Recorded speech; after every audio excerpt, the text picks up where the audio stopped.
নিরাপত্তার এক সম্মানের রাষ্ট্র যদি আমরা চাইতে চাই, আমরা যদি কামনা করি, তাহলে এক ইসলামের আলোকে সমস্ত ধর্ম বর্ণের মানুষ একমাত্র শান্তি এবং নিরাপত্তা লাভ করবে। সেই রকম একটা ইসলামের কল্যাণ রাষ্ট্র, কোরআনের রাষ্ট্র প্রতিষ্ঠা করতে আপনারা জানমাল বাজি রেখে প্রস্তুত আছেন? আপনারা কি প্রস্তুত আছেন?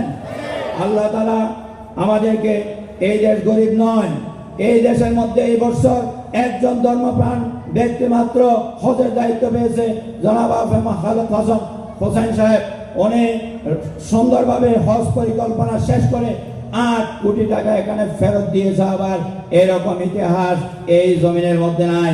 এভাবে প্রত্যেকটা সেক্টরের মধ্যে এই দেশের মধ্যে উন্নয়ন এবং ওই সম্পদের কোনো অভাব নাই, কিন্তু ডাকাতের হাতে এই দেশ পড়ার কারণে লুটে ফুটে গেছে এই দেশ।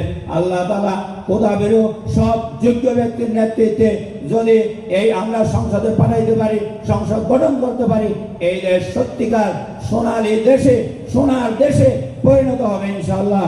আল্লাহ তাআলা আমাদের তৌফিক দান করুন। সবাই বলেন আমিন, আরো জোরে বলেন আমিন। আমা তৌফিক ইল্লা বিল্লাহ। আসসালামু আলাইকুম। ধন্যবাদ জনাব মাওলানা আবুল হাসান ভাইকে। আল্লাহর আইন চাই, সৎ লোকের শাসন চাই, এটাই আমাদের আজকের